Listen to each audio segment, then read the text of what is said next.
com imensa alegria, satisfação de compor a mesa com grandes amigos aqui, né?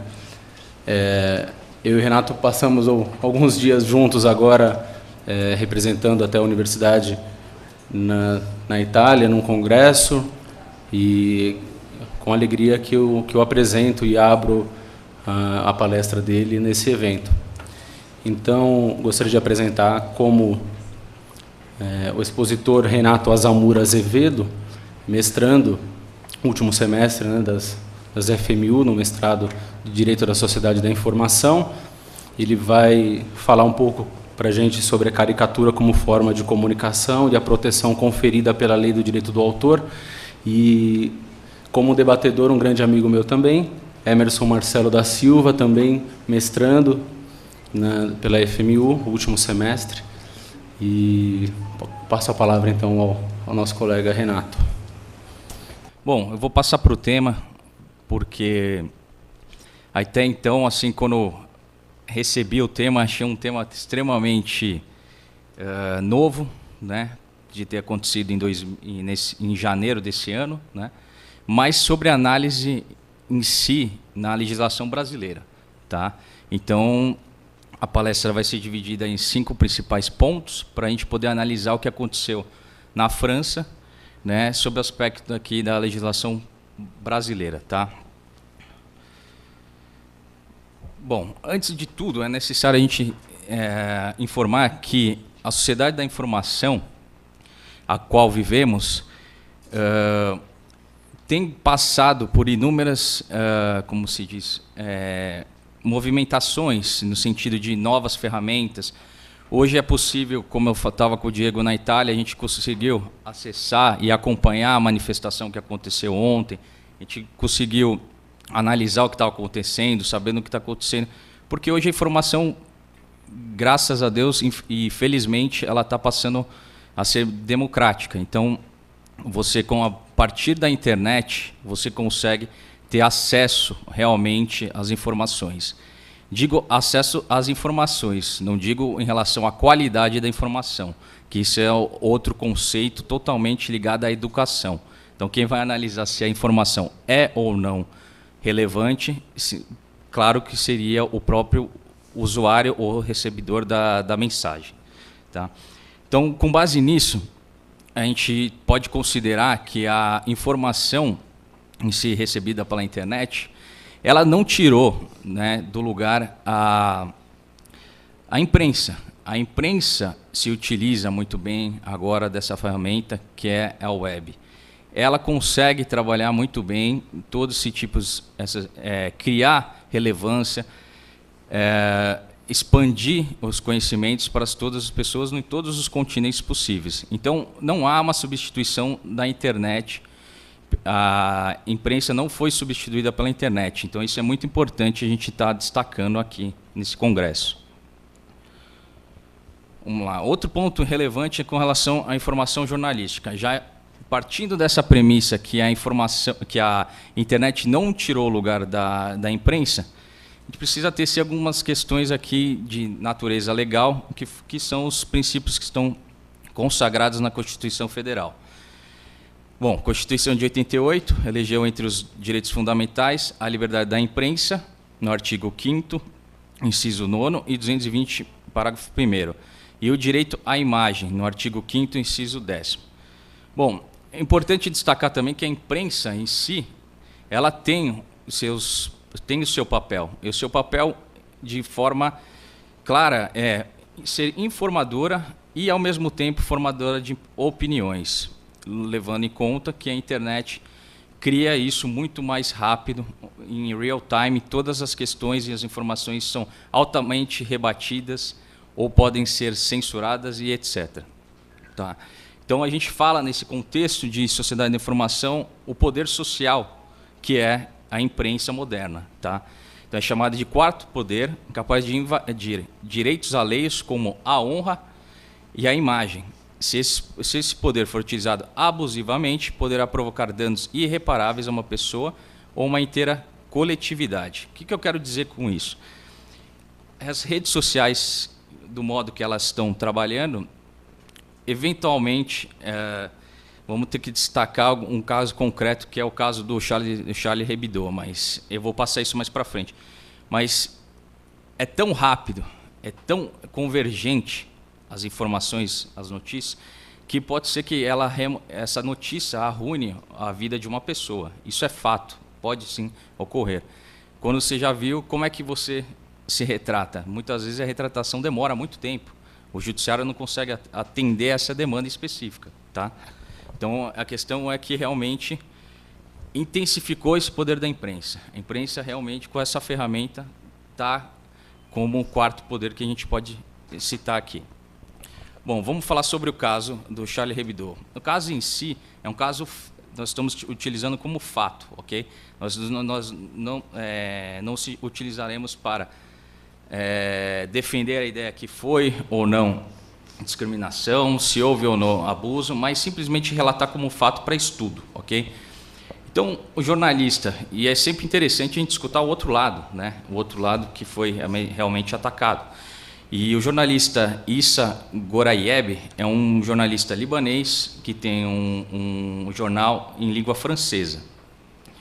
E ele destacou realmente, ele conseguiu observar que quase toda a totalidade dos estados muçulmanos e a maior parte das suas populações reagiu indignada, considerando a publicação das caricaturas como blasfêmia e não aceitam a ousadia daquela publicação.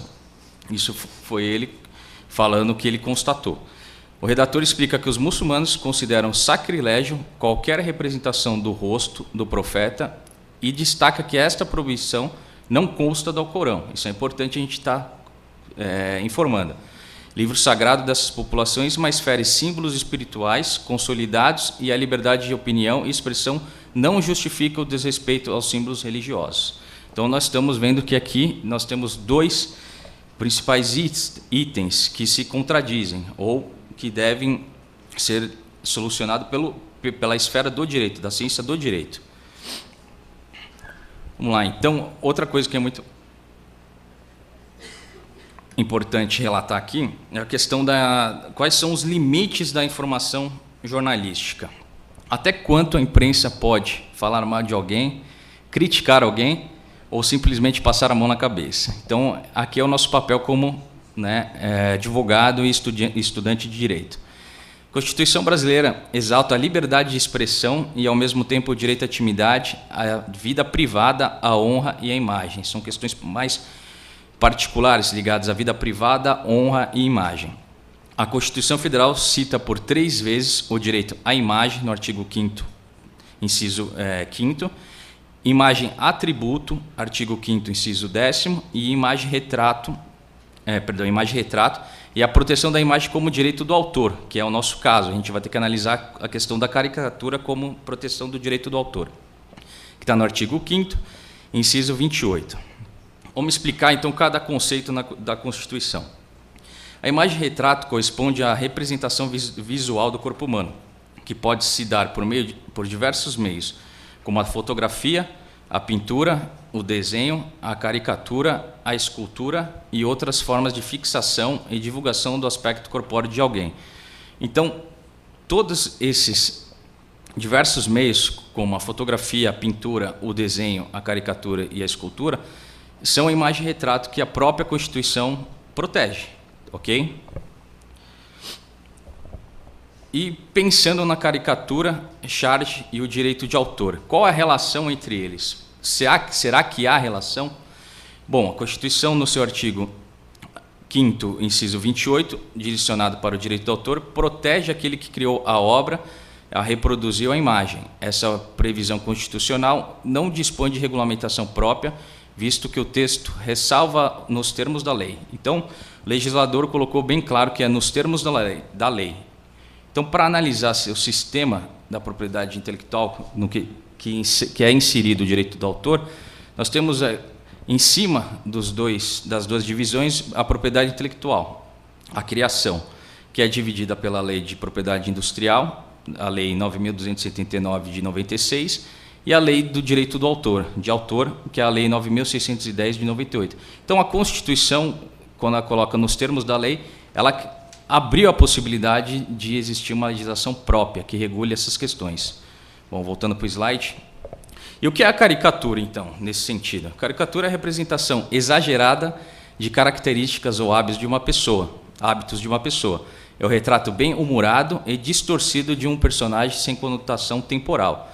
A pessoa, objeto da caricatura, pode ser uma pessoa viva, falecida ou uma pessoa histórica, um personagem histórico. Ou seja, qualquer pessoa notória pode ser alvo de caricatura.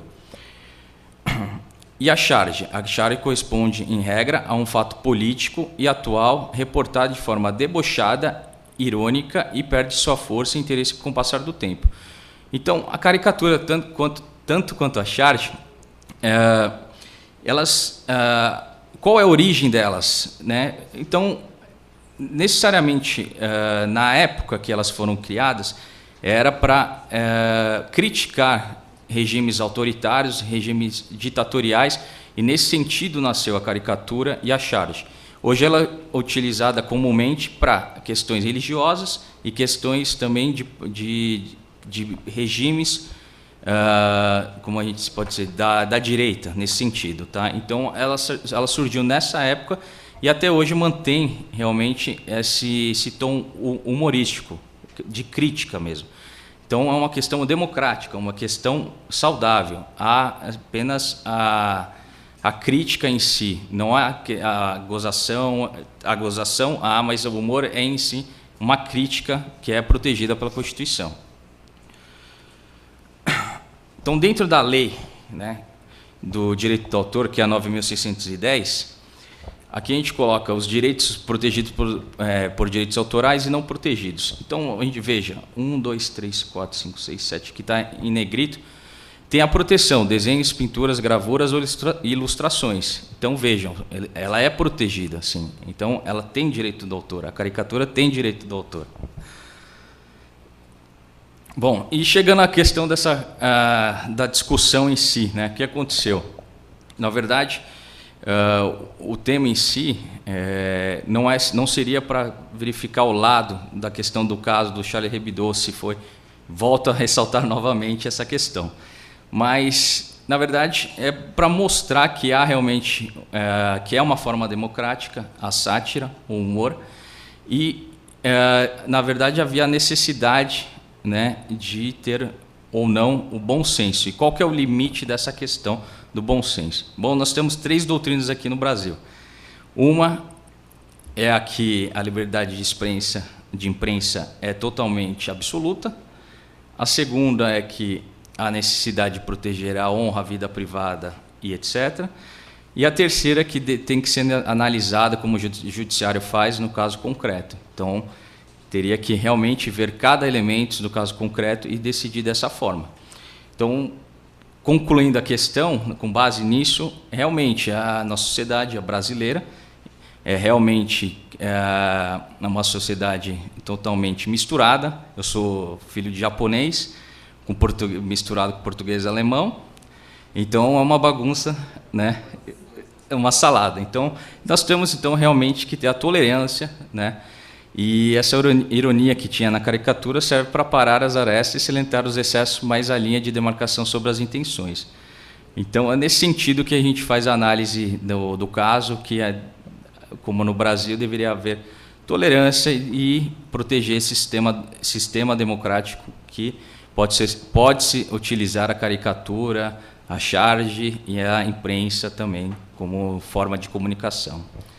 Bom, obrigado, é isso. Foi bem breve.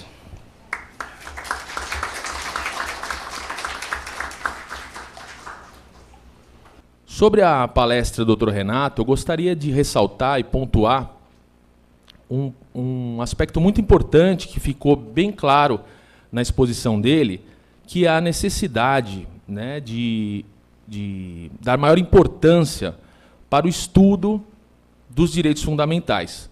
Porque quando se trata de liberdade de expressão, que deve ser incentivada num Estado democrático de direito, mas que, de uma maneira subjacente, pode esbarrar em algumas ofensas, nós temos aí um claro caso de conflito de direitos fundamentais.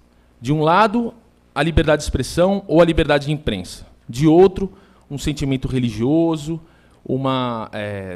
um direito de imagem, uma liberdade de consciência que pode ser ofendida.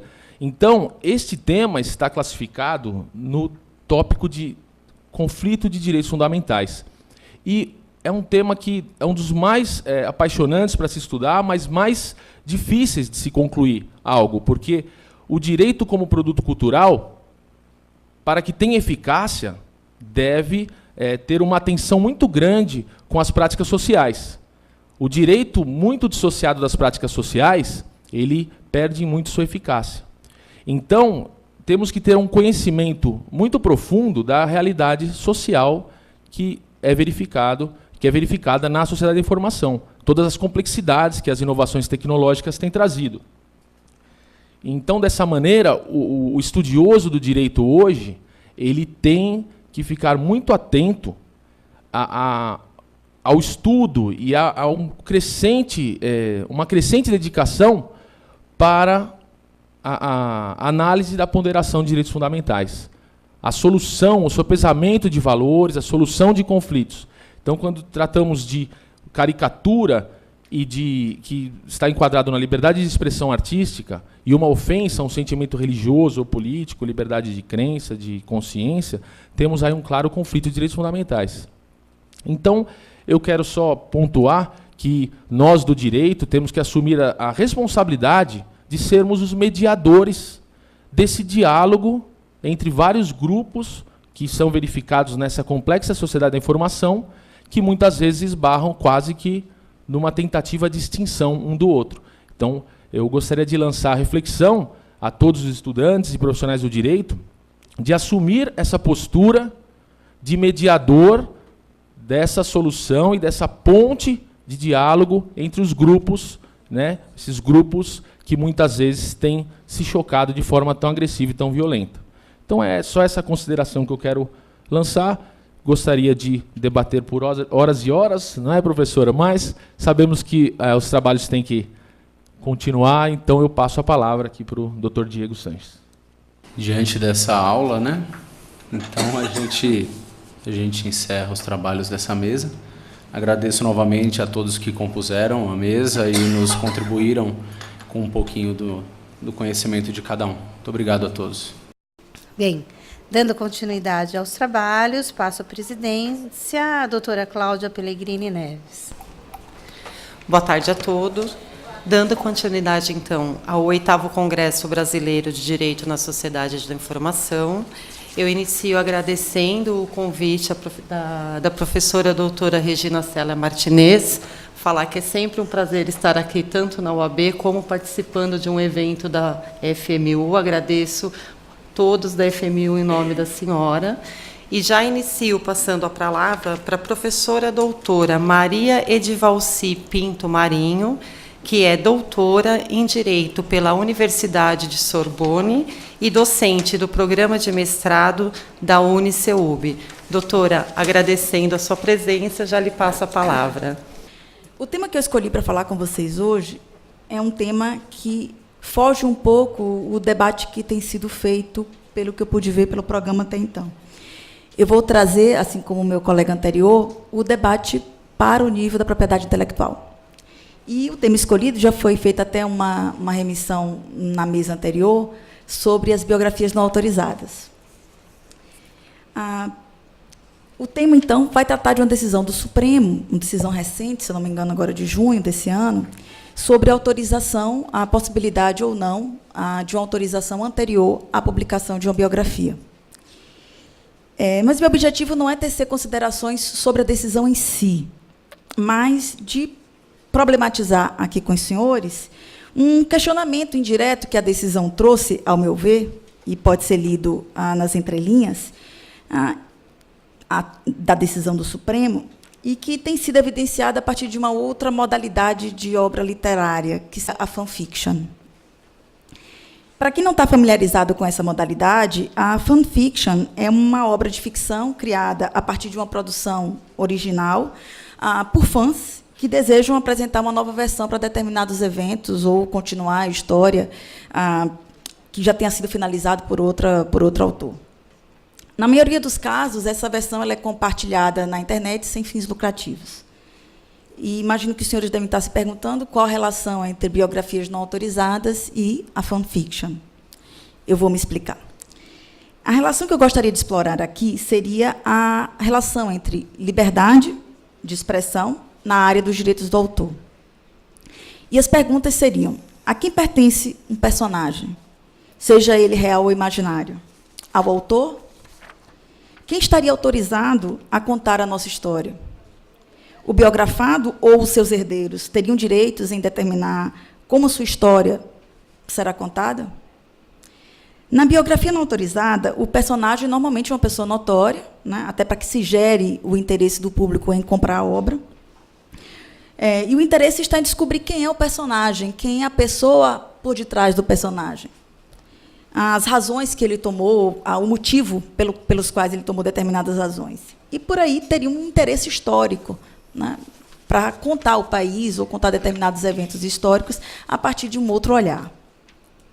Por outro lado, a biografia não autorizada também traz, como personagem, muitas vezes, as chamadas celebridades. E o interesse não seria um interesse histórico, nem social, nem econômico, nem político, mas apenas um interesse de desvendar a vida privada daquela pessoa. No caso da fanfiction, o personagem é a criação de um autor. A matéria-prima é o personagem, uma obra já criada. Uma vez criado e publicado, sua história passa a ser objeto da obra de outros autores. Seria como se o autor da fanfiction ele criasse uma dimensão paralela onde desenvolvesse a continuidade de uma história ou a sua modificação. As infinitas possibilidades de troca propiciadas pela internet permitiram a divulgação e acesso de espaços de troca onde os fãs de determinado filme, videogame, história em quadrinho, né, continuam a história ou a modificam. Esse tipo de obra tem ganhado muito espaço, migrado, por vezes, do cyberespaço para as livrarias e até para as salas de cinema.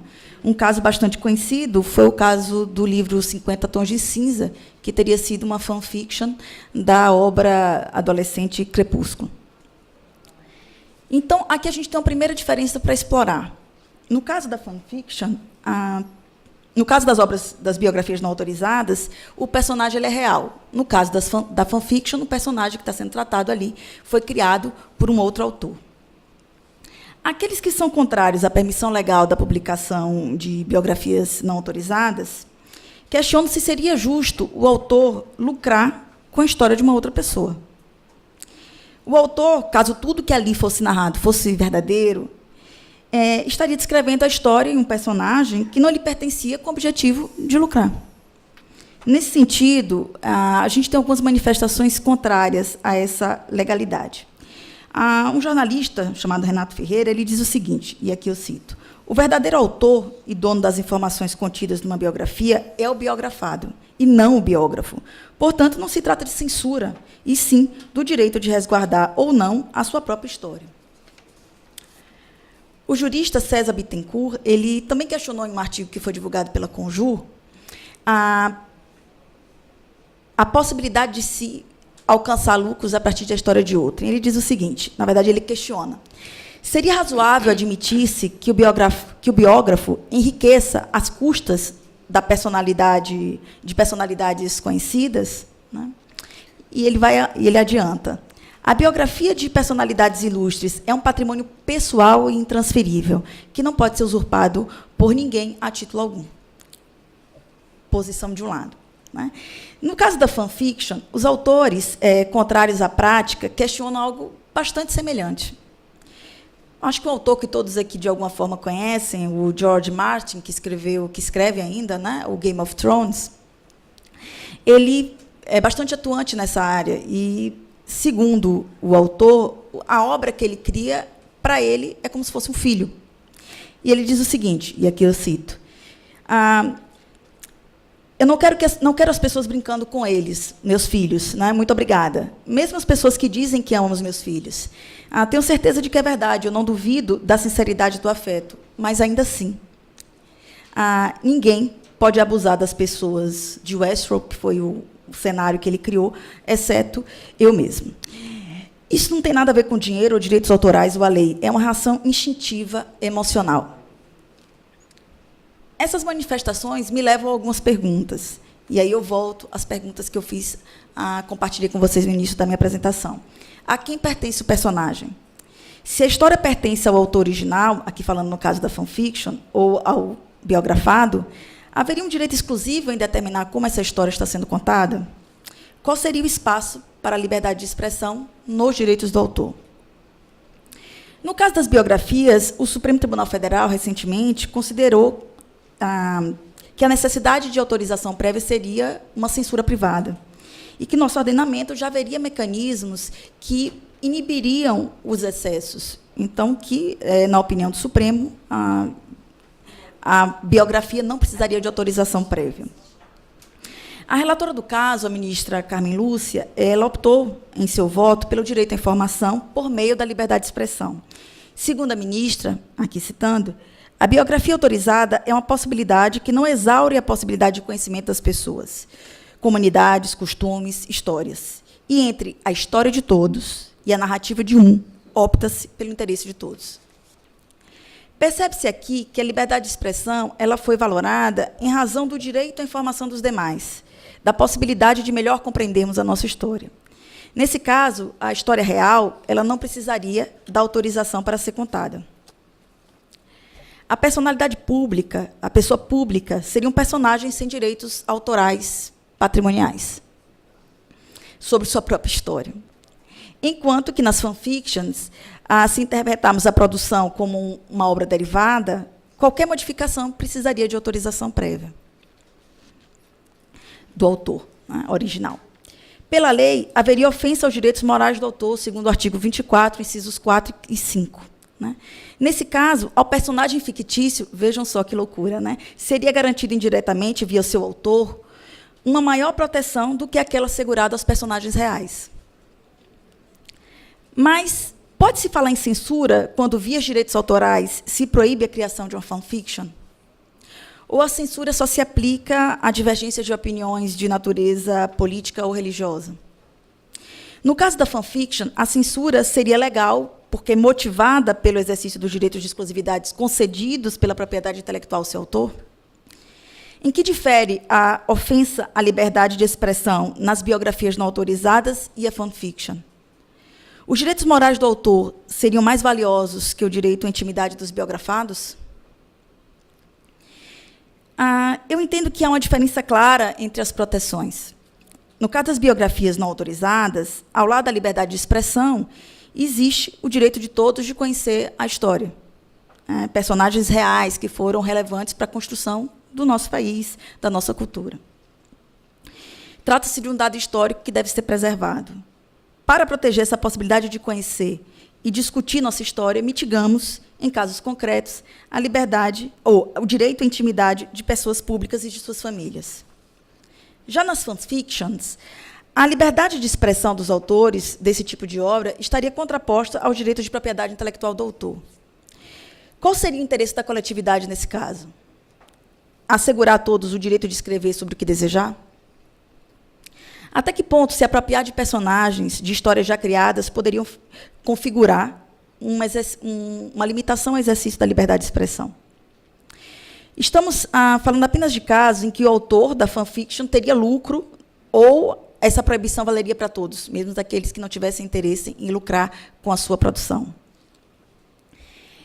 Há ainda muitas questões para serem debatidas sobre esse tema. A minha comparação entre esses dois tipos de obra, claro que foi uma provocação. Estamos diante de conteúdos diferentes e de objetivos diferentes em cada uma dessas obras. Para quem ficou com alguma dúvida a respeito do assunto, eu sou favorável à publicação de biografias não autorizadas, mas também sou favorável ao direito à indenização das pessoas que se sentissem prejudicadas pela forma como foram retratadas.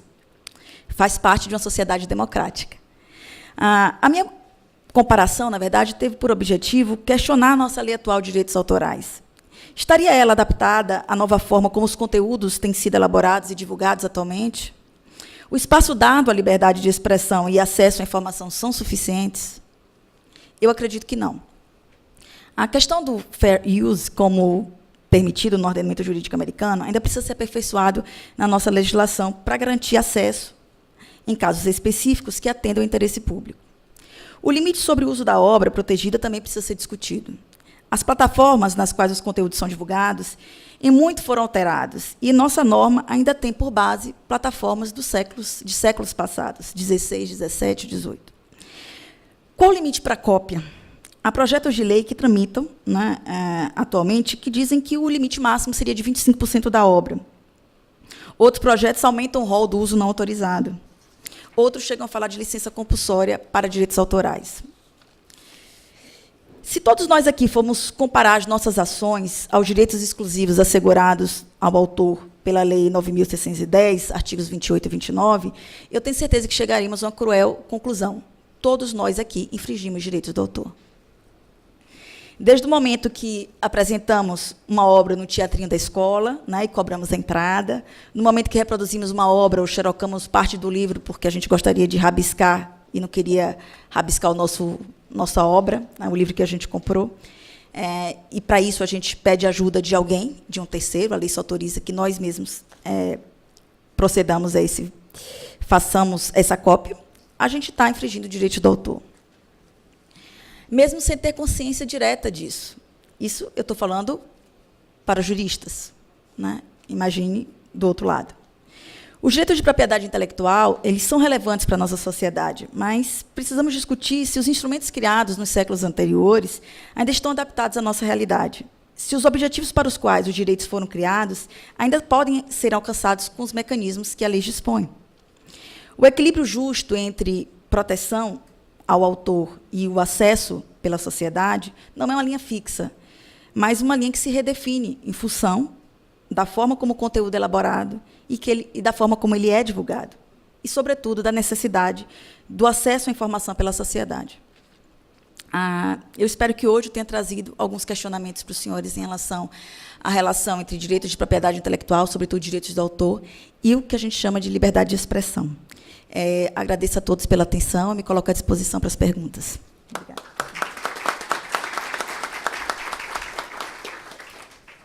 E eu aproveito agora, então, para passar a palavra ao nosso debatedor, que também é um aluno do mestrado da FMU, o doutor Maurício Veloso Queiroz. Gostaria, por fim, de ressaltar alguns aspectos, algumas questões que envolveram esse recente debate que foi julgado pelo plenário do Supremo Tribunal Federal em junho de 2015, ou seja, há poucos meses atrás. Em primeiro lugar, é interessantíssimo porque, embora seja um tema tão controvertido, o julgamento foi por unanimidade, foram 9 votos a 0, ou seja, um resultado mais elástico do que aquele que a gente viu na Copa do Mundo, em que o Brasil, felizmente, tomou de 7-1. Bem, e é interessantíssimo essa interseção da fanfiction, que seria uma versão dos fãs de uma história que foi criada e que não continuou por uma opção do autor. E até que ponto essa fanfiction estaria violando o direito do autor ou dos personagens? E, ao mesmo tempo, será que o biografado tem menos direitos? Não é? Ou seja, eu posso falar do biografado, da vida dele, da intimidade, mas eu não poderia fazer uma versão de um personagem que é fictício? É interessantíssimo, até porque no voto a ministra Rosa Weber ela destaca justamente isso, que entre aspas, a biografia é sempre uma versão e sobre uma vida pode haver várias versões. E a minha indagação é justamente essa, enfim, em relação ao biografado é permitido, porque, do contrário, haveria uma censura. A autorização, além de impedir a história, ou seja, contar a história, estaria talvez maculando a história também, ou seja, o biografado autorizaria sob a condição de que não contasse determinados assuntos da vida pessoal. Isso estaria ferindo, seria um golpe muito maior do que a própria censura. Ou seja, você estaria contando parte da história. Ou seja, não existe uma meia-verdade. Existem várias verdades, mas não pode existir uma meia-verdade. Uma outra questão interessante é que não se pode afastar o contexto da sociedade da informação, porque a autorização, a possibilidade de autorizar ou não para que seja feita a biografia, isso envolve uma ponderação de direitos, e é o que o ministro Luiz Roberto Barroso destacou. De um lado estava o direito fundamental à liberdade de expressão e o direito de acesso à informação, e do outro os direitos à privacidade, à intimidade, à vida privada. E veja bem, o que se tornou preponderante foi justamente o direito de acesso à informação. Ou seja, aos poucos, a informação se tornou tão essencial dentro da sociedade a ponto de sobrepor o direito à privacidade. Isso é muito relevante, isso é bastante relevante nesse contexto da sociedade, onde as pessoas cada vez mais têm uma privacidade mitigada, uma privacidade relativamente muito menor a que detinha no século passado, ou no contexto de uma outra sociedade, onde as pessoas não participavam de redes sociais, em que postavam fotos, a localização, o que fazem. Ou seja, esse julgamento ele ilustra muito bem esse novo paradigma social, em que as pessoas deixaram a liberdade, ou melhor dizendo, deixaram a privacidade para agarrar-se à liberdade. A Marília até disse muito bem, citou a imagem do pêndulo, que é inclusive essa mesma imagem utilizada por Bauman ao dizer sobre a forma como a sociedade avança, né? De um lado está a segurança e do outro a liberdade. E esse meio termo talvez seja o caminho, né? Não se pode ter nem uma segurança com 100%, né? De um lado só, ou o pêndulo do outro lado com uma total liberdade.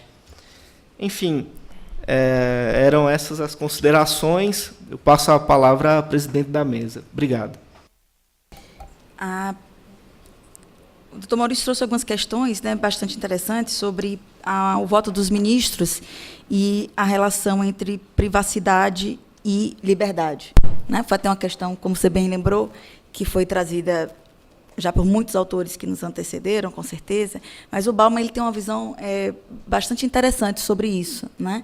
No momento qual a opção que a sociedade faz, né? E no momento é claro que a gente tem feito em relação à segurança e não à privacidade. O que às vezes eu me pergunto muito quando eu discuto a questão de privacidade, que é algo para mim muito caro, é se essa é a mesma versão de privacidade que a nova geração tem. E não seria justo eu impor a minha versão de privacidade à nova geração, porque eu acho a mais certa. Né? Eles têm uma outra versão de privacidade. No momento que você aceita compartilhar a sua localização, onde você está, com quem você esteve, e a todo minuto você posta fotos, eles têm uma outra ideia do que seja privacidade, que é muito diferente da minha geração. O que é importante a gente discutir, quando a gente está falando numa sociedade, quais são os limites necessários para a convivência. E aí a gente foge dessa possibilidade de tentar impor a nossa visão sobre os demais. Quando a gente fala do tema sobre a perspectiva dos direitos autorais, as várias versões, né, porque a biografia nada mais é do que uma versão da vida daquela pessoa sobre a lente do do autor que faz a biografia, quais são os pontos que ele julga relevante, até a escolha dos temas que serão abordados, isso já torna a biografia diferente da outra, senão ninguém precisaria comprar diversas versões, não é isso?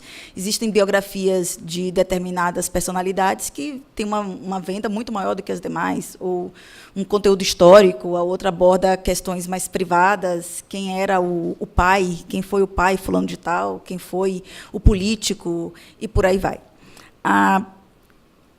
E aí a gente pode fazer essa comparação, né? Se a fanfiction é uma versão feita a partir de um personagem criado, se esse autor ele tem direito de impedir que essa publicação ela seja realizada, não teria mais direito ainda o biografado, ou a família do biografado, já que a gente está falando de uma história real.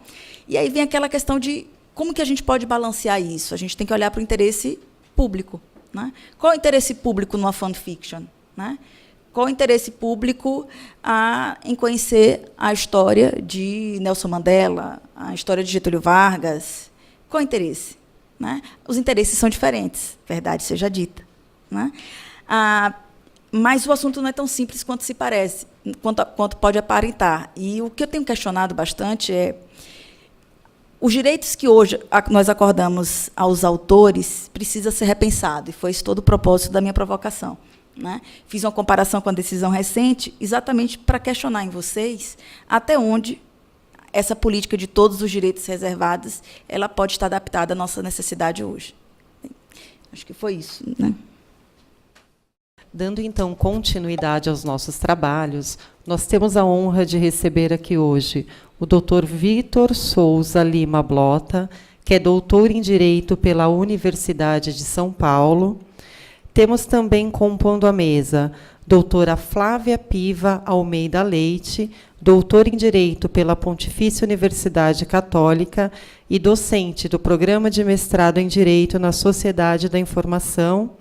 E teremos também como debatedor o doutor Luiz Roberto Soares Marcato, além da nossa professora doutora Regina Célia, que também compõe essa mesa. Sem maiores delongas, então, passo a palavra ao nosso expositor, Dr. Vitor Souza Lima Blota. Bom, eu vim falar aqui sobre um dos projetos de pesquisa que eu tenho realizado na Universidade de São Paulo. Hoje eu sou professor doutor de Legislação e Deontologia do Jornalismo e da Indústria de Editoração na Escola de Comunicações e Artes. E, ao mesmo tempo, eu também sou pesquisador associado do Núcleo de Estudos da Violência da USP. Então, tendo sido formado em Direito e tendo trabalhado no Núcleo de Estudos da Violência e na Faculdade de Comunicação, eu tenho tentado, então, fazer uma mistura desses temas que são caros a todos nós. E um dos projetos que fizeram parte da minha pesquisa de doutorado, que agora está em conclusão, de doutorado, pós-doutorado, está em conclusão agora, foi sobre as políticas de privacidade do Google e do Facebook. Essa é uma preocupação que nós todos temos sobre a condição atual da privacidade. Eu acho que a mesa anterior já ajudou a adiantar bastante nossos temas, e principalmente alguns tipos de apropriação da privacidade. Hoje, na minha fala, então, o que eu quero falar é um pouco sobre essa pesquisa que traz algumas noções mais recentes de privacidade, alguns diagnósticos das condições atuais da privacidade, em termos mais sociológicos, alguns dados, então, sobre casos judiciais envolvendo o Google e o Facebook e a questão da privacidade, e também algumas questões relacionadas ao que alguns autores e ao que eu tenho concordado estão chamando desse antagonismo dos direitos humanos ou de alguns direitos fundamentais que nós vivemos na sociedade atual. Então, a ideia é passar, então, por algumas noções sobre privacidade, frisar um pouco sobre o Marco Civil e algumas tendências normativas, ou que o Marco Civil da Internet busca alcançar, em contraposição com algumas tendências mais sociológicas que nós temos visto, então, nesse campo da privacidade, especificamente na internet. Vamos lá, então, para falar um pouquinho de origens e novas concepções de privacidade. Se a gente tomar como ponto de partida um sentido mais moral do iluminismo, que considera a ideia da privacidade como aquela primeira liberdade, aquele direito de expressão da subjetividade individual que cada vez mais se consolida com as revoluções burguesas e vai na esteira com o capitalismo junto com as liberdades de iniciativa e, nesse contexto, as liberdades individuais. Kant, por exemplo, é um dos autores que frisou essa ideia da privacidade ligada ao princípio da dignidade da pessoa humana, ou seja, o nosso espaço privado, a nossa subjetividade individual, ela nunca pode ser instrumentalizada. Então, ou seja, nós nunca podemos ser tomados como meios, porque somos pessoas humanas e, portanto, deveríamos ser os fins do direito. Então, nessa primeira premissa, o que pensar quando vemos um cenário em que existe algum tipo de mercantilização ou de uso, né, das informações privadas para fins de reprodução econômica. Não estamos falando ainda na legitimidade ou não desse uso, mas o que pensar quando essas informações já começam a fazer parte de uma engrenagem, como, por exemplo, da engrenagem econômica. A Hannah Arendt foi uma autora também, de umas filósofas mais importantes do século XX, que já pensa a privacidade dentro desse momento de consolidação de uma esfera social, do trabalho, principalmente, na economia capitalista. E aí a gente vai pensar num capitalismo também já do estado de bem-estar social. Um capitalismo que já começa a estruturar as regras para não ter superprodução, para poder manter, então, uma relação entre capital e trabalho que não fosse degenerativa da própria sociedade. Então, a Hannah Arendt vai falar, olha, a privacidade começou sim a ser valorizada, mas principalmente essa privacidade ligada ao trabalho produtivo.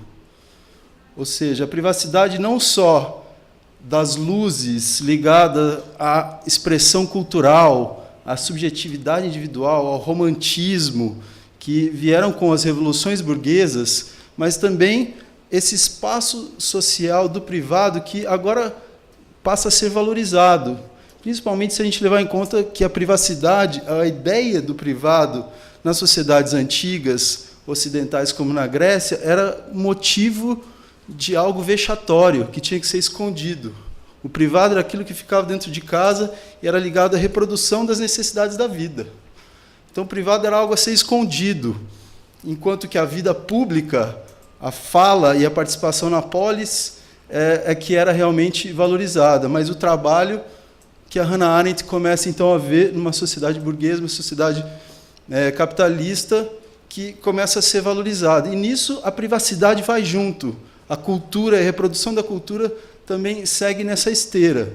Mas é considerada mesmo, até para alguns autores como o Habermas, que é um autor que eu trabalho muito, como um dos primeiros espaços de nova liberdade dentro da modernidade. Então, por isso que ela é tão valorizada e por isso que é considerada, então, um dos direitos humanos. E no sentido jurídico? Porque, nesse sentido aqui que Kant trabalha e que a Hannah Arendt trabalhou, a gente vê um sentido moral, mas também um sentido econômico, que faz parte também de uma liberdade fundamental nossa, que é a liberdade econômica. Porém, o direito à privacidade ele só começa a ser consolidado como norma jurídica no final do século XIX.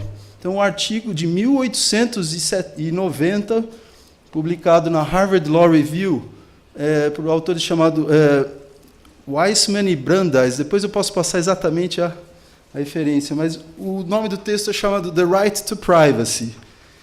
E vejam que interessante, eles começam a falar a partir principalmente de uma analogia com o sentido imaterial da propriedade intelectual, ou seja, é a partir de uma analogia com o sentido imaterial da propriedade intelectual do direito do autor, que eles começam a falar que, da mesma forma, esse elemento imaterial da nossa personalidade, que não é um bem físico, deve ser protegido, tanto quanto aquele elemento imaterial da propriedade intelectual, do direito do autor, que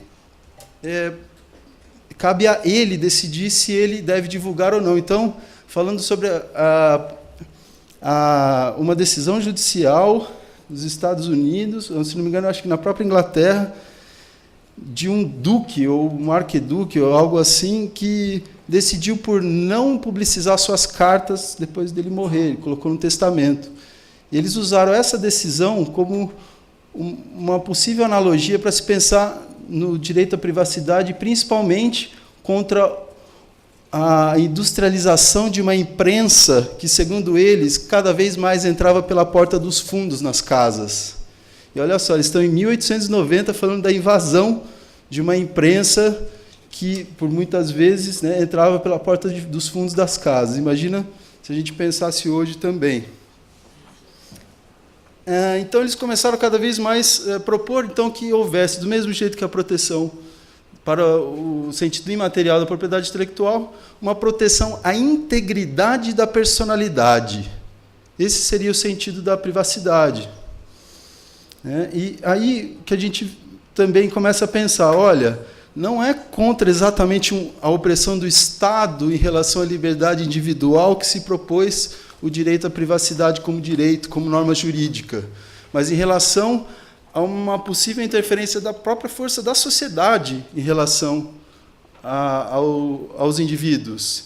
Então, a gente está falando, sim, que a privacidade pode ter relação com a vigilância estatal, ou seja, a restrição, então, e o controle não consentido em relação às informações privadas dos indivíduos, mas também em relação à sociedade. E aí é o que a gente pode chamar de vigilância corporativa. E aí que foi nessa pesquisa com o Google e o Facebook que eu comecei a tentar então pensar o que seria essa vigilância corporativa, se é que ela existe, em que sentido ela pode ser vista como legítima ou não, ou em que sentido ela corresponde com as normas e os estándares de privacidade nacionais, tanto quanto internacionais. Então, essa era a minha ideia na pesquisa. E aí, junto com essa pesquisa também,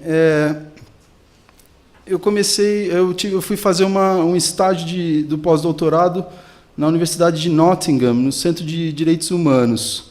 E lá eu fui estudar a tensão entre privacidade e liberdade de informação, no caso das escutas telefônicas ilegais feitas por tabloides como News of the World, não sei se vocês lembram desse caso, e tentei comparar o debate que foi feito em torno das tentativas de regulação e posterior discussão sobre regras da imprensa, que foi o inquérito Leveson, com as discussões sobre o marco civil da internet, tentando ver em que medida ou de que maneira os nossos debates públicos encaravam a relação entre privacidade e liberdade de expressão, ou liberdade de informação nesse sentido, principalmente, porque a gente estava falando então, entre internet e também imprensa escrita, né? E aí eu tomei contato com uma literatura interessante, nova, sobre privacidade, e eu queria compartilhar com vocês.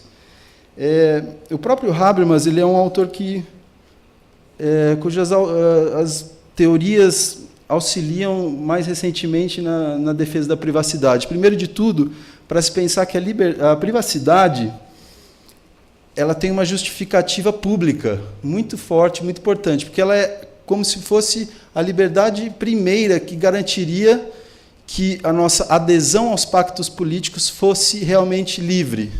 Se a gente não tem a privacidade e a liberdade de tomar as nossas decisões num espaço privado, sem constrição, o pacto democrático já começa a ficar viciado desde o início. Então, essas oposições entre liberdade e privacidade começam a aparecer. Então, o Habermas, quando ele vai falar da sociedade da informação, e olha que ele já é mais velho, ele nasceu em 29, então ele deve estar com 87, 86 já. Então, ele fala que na sociedade da informação, o princípio da dignidade humana cada vez mais está se tornando um princípio de autodeterminação informacional. Eu até, num outro encontro aqui, eu tentei, e começando a trabalhar com esse conceito, comecei a discutir e trouxe essa questão, a autodeterminação informacional, ou seja, é a liberdade, é a autonomia, só que elevada na questão da informação, sociedade da informação. E aí seria mais ou menos o direito de se decidir sobre em que medida nós compartilhamos informações, desde as informações que nós fornecemos a entes privados, até as informações que a gente tem o direito de tomar contato no nosso dia a dia. E foi interessante que o Habermas fala da autodeterminação informacional citando um caso no Tribunal do Trabalho na Alemanha, ou, se não me engano, se não é do trabalho, é uma decisão da Corte Suprema da Alemanha em relação ao caso trabalhista, em que, nesse caso, a Corte concedeu uma redução da jornada de trabalho para um funcionário de uma empresa em função da autodeterminação informacional, no sentido de que ele deveria ter o direito de ter horas fora do seu horário de trabalho para ter acesso à cultura, para ter informações e para ter uma vida familiar autônoma, mais livre. Isso é muito interessante porque é quase como se fosse, olha, esse trabalhador, ele não tem direito, ele não tem um acesso a espaços de comunicação que ele poderia ter se ele tivesse menos horas de trabalho. Então, diria respeito a todas as dimensões da liberdade em várias esferas da vida e qual seria essa medida da liberdade, né? Então, para complementar, e isso é uma autora dos Estados Unidos, a Helen Nissenbaum, ela fala da ideia de integridade contextual como privacidade. Ou seja, integridade contextual é um critério para você analisar em que medida em que sentido a gente está falando de privacidade. Se eu estou falando de privacidade num sistema de saúde que, ao pegar os meus dados, consegue me fornecer um serviço de saúde especializado, personalizado, por que não eu não vou ceder os meus dados? Agora, se eu vou falar em relação aos meus dados para a Polícia Federal ou para algum ente do Estado, em termos de questão de investigações de crime, aí é uma questão diferente, uma privacidade ou alguns dados no sentido diferente, ou seja, a integridade contextual deveria, então, levar em conta os contextos que nós temos de cessão ou não da privacidade, que cada vez mais nós deveríamos ter liberdade para poder escolher. Então, se fala, então, nessa ideia mais recentemente da privacidade, the privacy by design, que principalmente agora estão se levando em conta com a internet das coisas. Então, essa ideia, por exemplo, dos equipamentos eletrodomésticos que estão ligados a uma rede que tem os dados que podem te dar informações sobre que alimento está faltando, etc. Hoje em dia tem de tudo. Mas a ideia, então, seria de que no desenho desse equipamento, a privacidade seria, a opção de privacidade plena seria de fábrica, vamos dizer, privacidade de fábrica, né? Privacy by design. Então, a princípio, a sugestão da privacidade tinha que ser a primeira, ao invés do que normalmente é nas redes sociais, por exemplo, que a opção é, primeiro, que a sua informação é totalmente pública, e, se você quiser, você restringe em algumas possibilidades, né? Não é restrição total. Se você quiser restrição total, muitas vezes você não consegue usar a rede social, né? Enfim, a Annabelle Lever, também, que é uma filósofa que trabalha com essa ideia de privacidade democrática. E ela, então, pensa muito na relação da privacidade com outros direitos. E aí ela já está pensando na possibilidade de contestar essa tese ou um cenário de antagonismo, às vezes entre privacidade e segurança, como a gente estava falando, ou às vezes entre privacidade e liberdade de expressão também, imagem, liberdade de expressão, ou aí nesse sentido dos direitos autorais, que estariam ligados a uma espécie de privacidade, o direito de autor de decidir se ele quer ou não que alguém use o seu personagem, principalmente para fins lucrativos, ou se ele quer, ou se aquilo, na verdade, seria então a privacidade ou a liberdade de expressão de alguém utilizar um personagem. E aí, será que não cairia na hipótese de adaptação ou paródia, que daí não incide direitos autorais? Mas aí ela frisa essa importância, então, de se relacionar com os outros direitos. E aí, eu, mais recentemente, nessa pesquisa sobre liberdade de expressão e privacidade, tanto na Inglaterra quanto no Brasil, o que eu identifiquei de comum foi uma espécie, e aí são os discursos da imprensa que eu analisei, né, de atores sociais, estatais, que apareceram durante os debates do Marco Civil e durante os debates sobre o inquérito Leveson. E aí, o que eu consegui identificar, mais ou menos, foi fazendo uma espécie de neologismo, que seria um processo de afetivização ou afetivização da privacidade, ou seja, a privacidade ela é reduzida a um mero afeto, a uma mera questão de gosto. Ou seja, ela é desvalorizada no sentido de um direito fundamental. E isso aparecia de um jeito um pouco indireto, assim, principalmente quando alguns jornalistas falavam aqueles que são a favor da regulação, de algum tipo de regulação da imprensa, aí vamos falar de modo geral, não estou entrando em detalhes, eles estão querendo uma mídia bem educada, um jornalismo bem educado. E aí o jornalista fala, mas eu não posso trabalhar preocupado em ser educado ou em não pisar em alguns calos.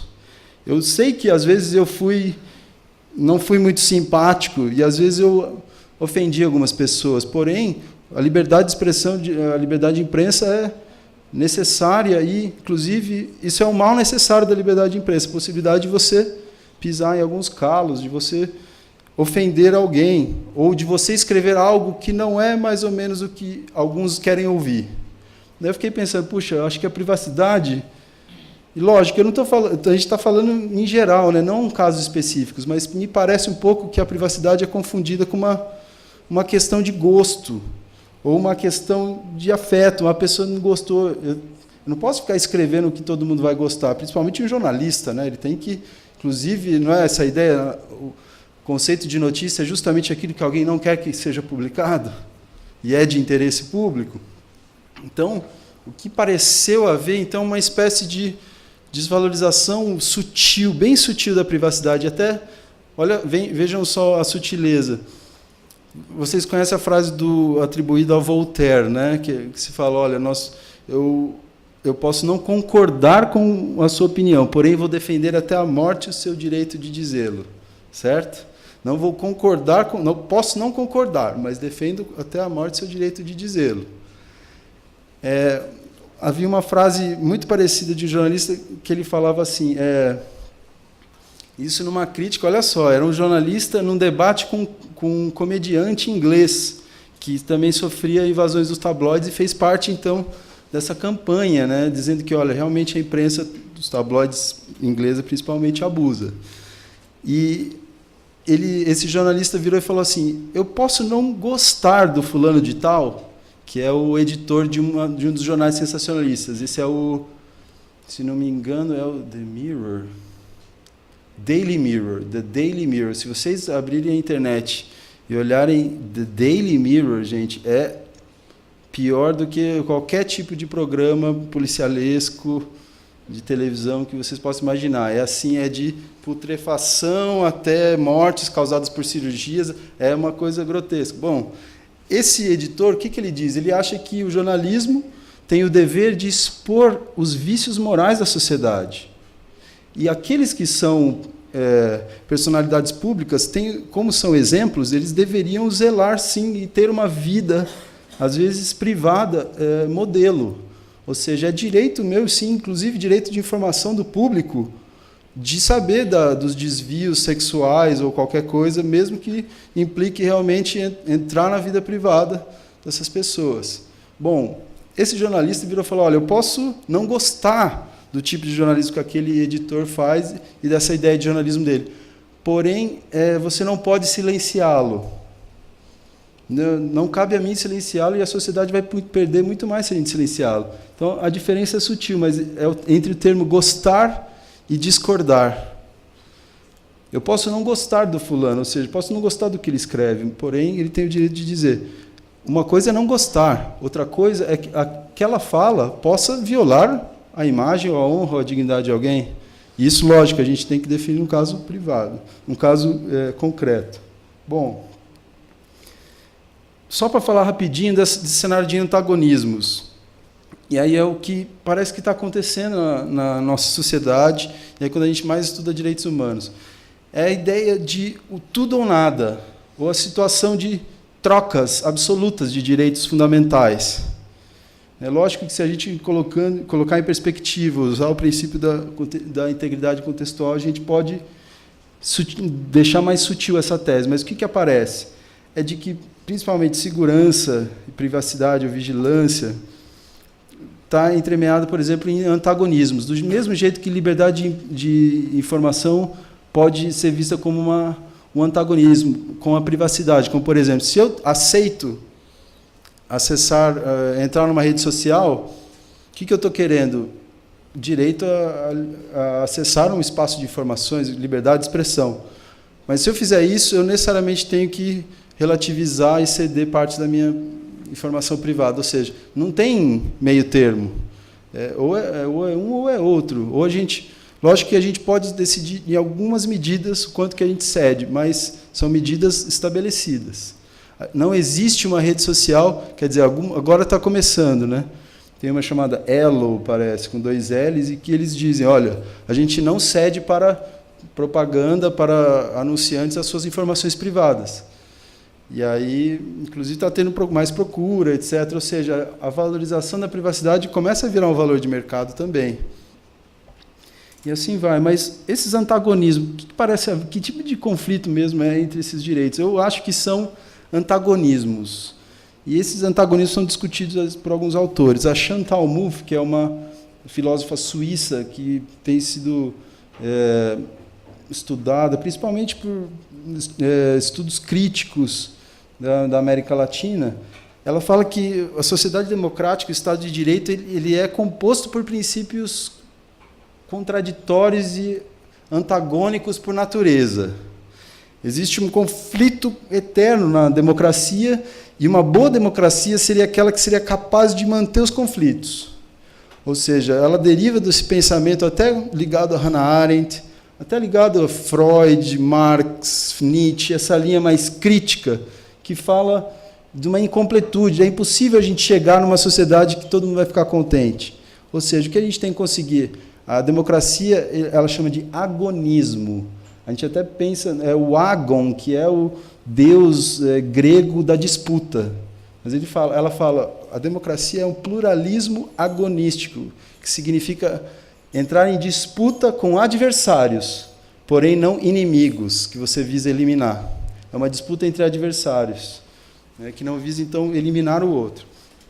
Então, o que parece haver, e o antagonismo, se a gente até analisar assim, em termos da química, 2 elementos químicos são antagônicos quando, ao entrar em contato consigo mesmos, entre si, eles se excluem, se anulam, cada um perde a sua força. Então, parece, às vezes, acontecer isso com alguns desses direitos. Ao passo que a gente tem uma diminuição do valor da privacidade, a gente tem, daí, do outro lado, essa ideia de que a liberdade de expressão ou a liberdade de iniciativa, em alguns momentos, ela se torna um fato. Ela é tão forte, ela é tão difícil de você relativizar, como agora a gente está relativizando a privacidade, não está? Espera aí, tem alguns contextos em que é interessante, outros talvez não. O importante é que a gente consinta. E aí, em relação à liberdade de expressão, será que não tem também alguns contextos em que a gente precisa relativizar? Só que parece que não, parece que essa defesa é muito forte. Ela, inclusive, é defendida de modo consequencialista, que é essa ideia de que necessariamente vai levar a tal resultado de, por exemplo, menos democracia, se a gente, de alguma forma, contestar a liberdade de expressão.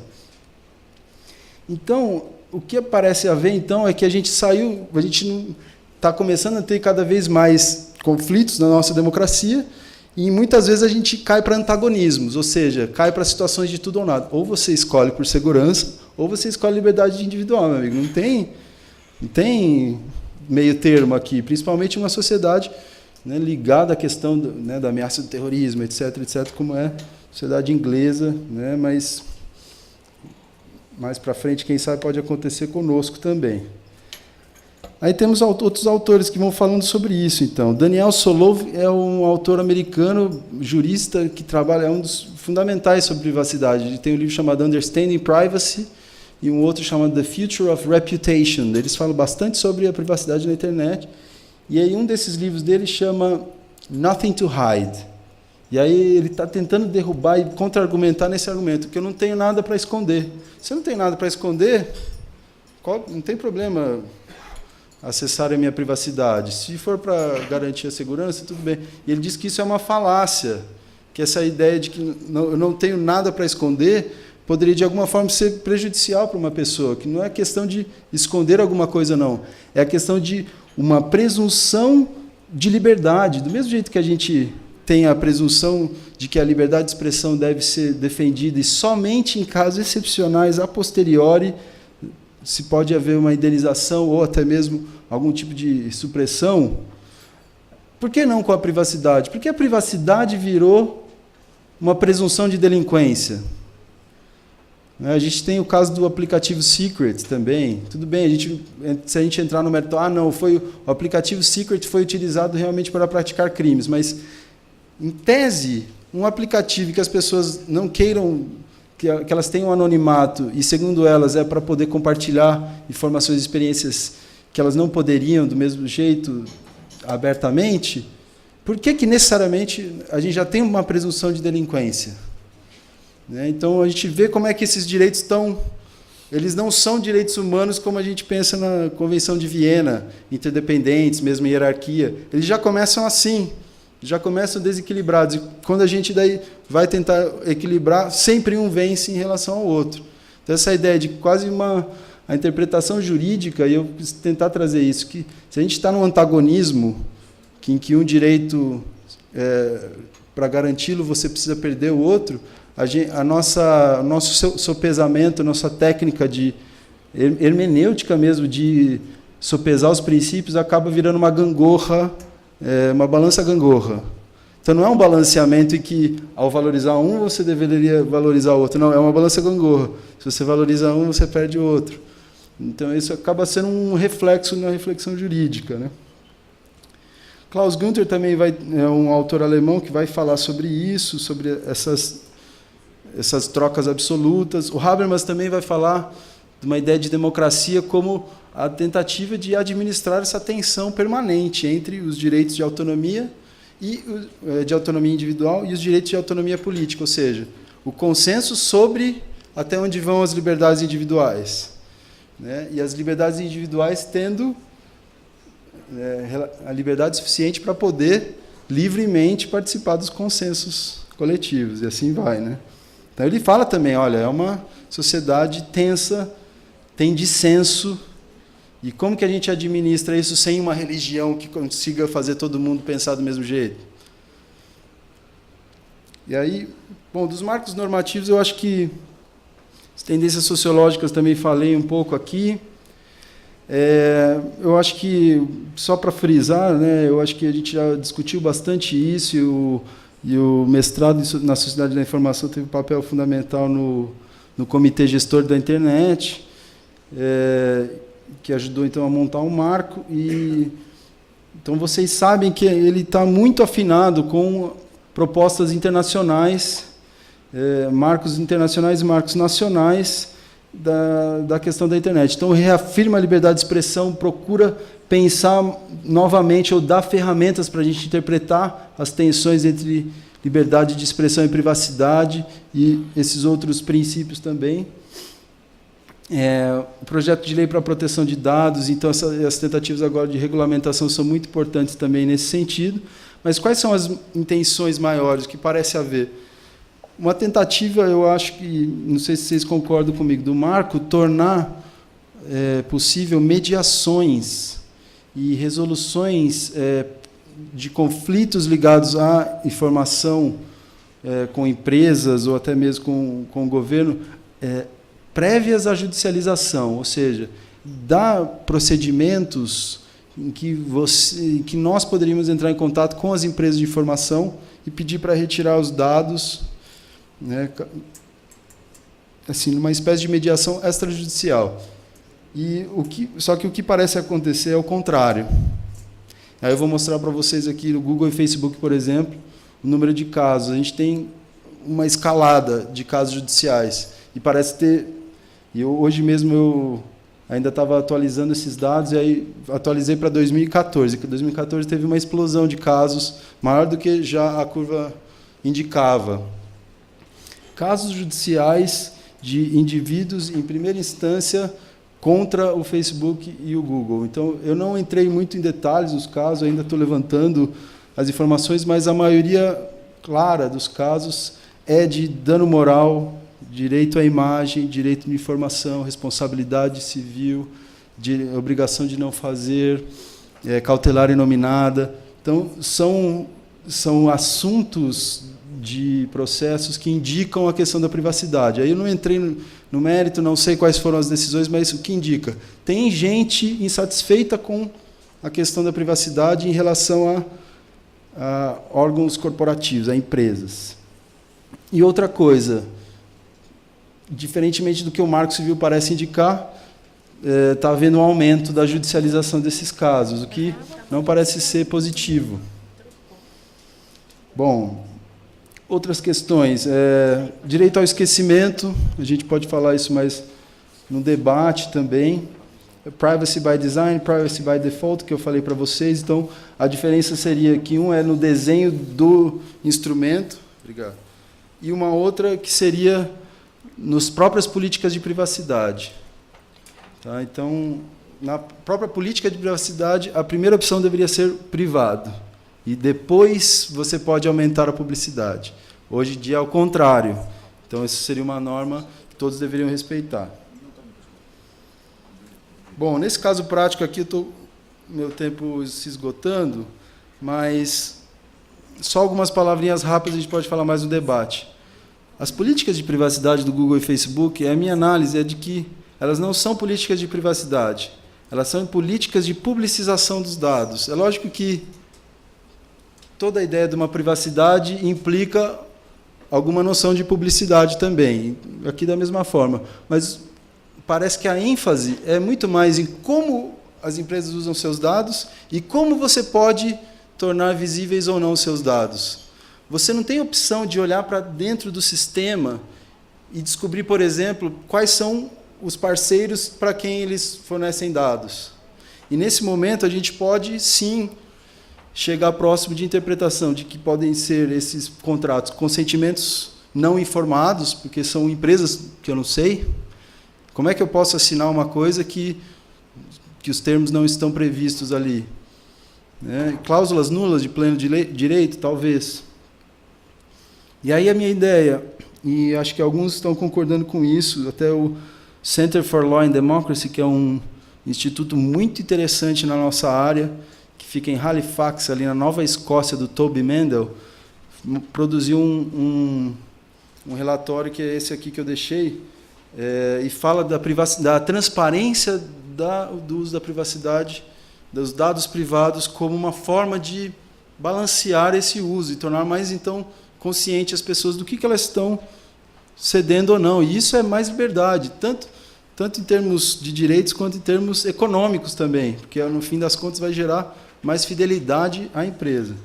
Então, só para a gente dar uma olhada nos casos aqui, gente, eu ia mostrar que do Google, nós tivemos 580 casos judiciais do Google de 2003 a 2014, isso só no estado de São Paulo. Mas, em seguida, eu já mostro aqui o crescimento, a onda mesmo. Mas vocês reparem que de 2012 a 2013, 2011 até 2013 no Google, nós tivemos razoavelmente o mesmo número ali, só que ficou no patamar mais alto de casos. Porém, de 2013 para 2014, duplicou. Tá? E o TJ de São Paulo só mostra 1.000 casos, quando há mais de 1.000 casos, por exemplo. No caso do Facebook, a curva de aumento de processos judiciais é maior ainda. Em 2013, tivemos 234 casos, em 2014, 310. Tá? Grande maioria, dano moral, direito à imagem, obrigação de não fazer, cautelares inominadas, direito à informação. Aqui a gente tem as informações, mas eu peço que vocês não considerem essa queda, porque essa queda ela entrou com os dados não atualizados de 2014. Então, aqui é a média de processos do Google no Brasil, por região, que eu fiquei mapeando, pegando de todos os tribunais. Aí tem tribunal que você tem que pegar comarca por comarca. E, lógico, a gente tem o problema de filtro desses dados, porque esses dados não são nem exatamente os processos que existem, são os processos que estão disponíveis nos sites dos tribunais. Então, é de se crer que, depois de um tempo, aumente o número de processos até de anos anteriores. Então, isso aí tem um limitador muito complicado de fazer pesquisa em relação ao nosso Poder Judiciário ainda, né? Mas a gente tem, lógico, a região Sudeste e Sul, então, despontando, e aí Rio de Janeiro, São Paulo, Rio de Janeiro, Rio Grande do Sul, aparece que tem mais casos, e essa é a curva do Facebook, que começa em 2011, a funcionar mesmo, 2010 o Brasil, e tem uma curva muito ascendente. Não reparem nessa queda, porque, na verdade, teve um aumento, então, 2014 foi mais íngreme ainda. Olha, em segredo de justiça, eu cheguei a ver, às vezes, um caso, eu falava só informação, segredo de justiça. Tem um caso, mas tem segredo de justiça. Agora, eu não sei, porque é possível que tenha essa informação, tem um caso que está em segredo de justiça, é possível que nem apareça, né?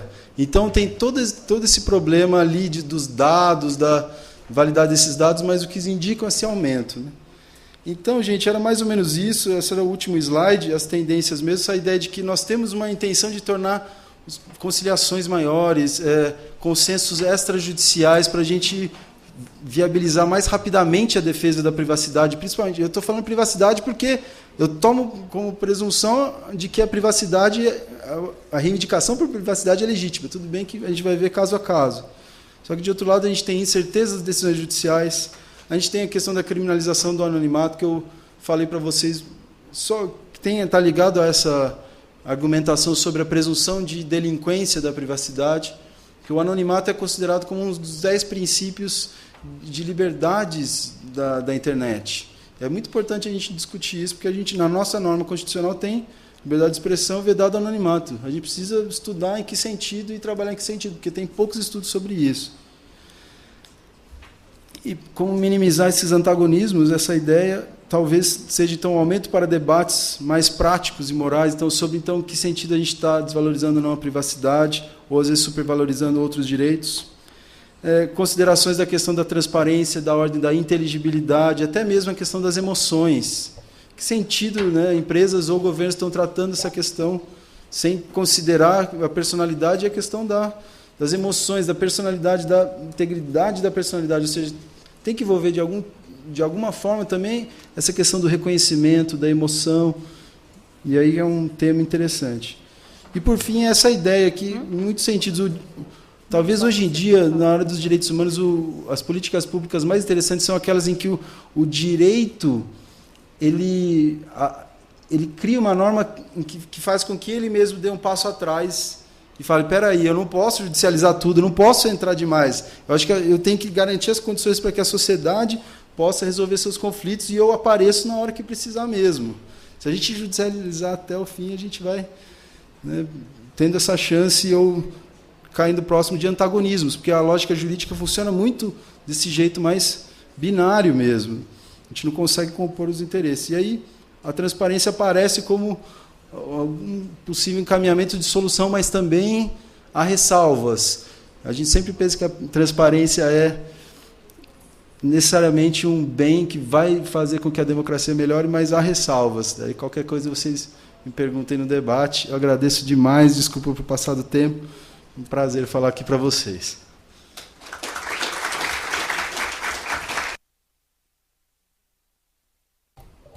Nós agradecemos, então, as palavras do professor Dr. Victor Souza e eu já passo a palavra ao Dr. Luiz Roberto. Não quero propriamente fazer uma pergunta, apenas acrescentar alguns pontos que poderiam também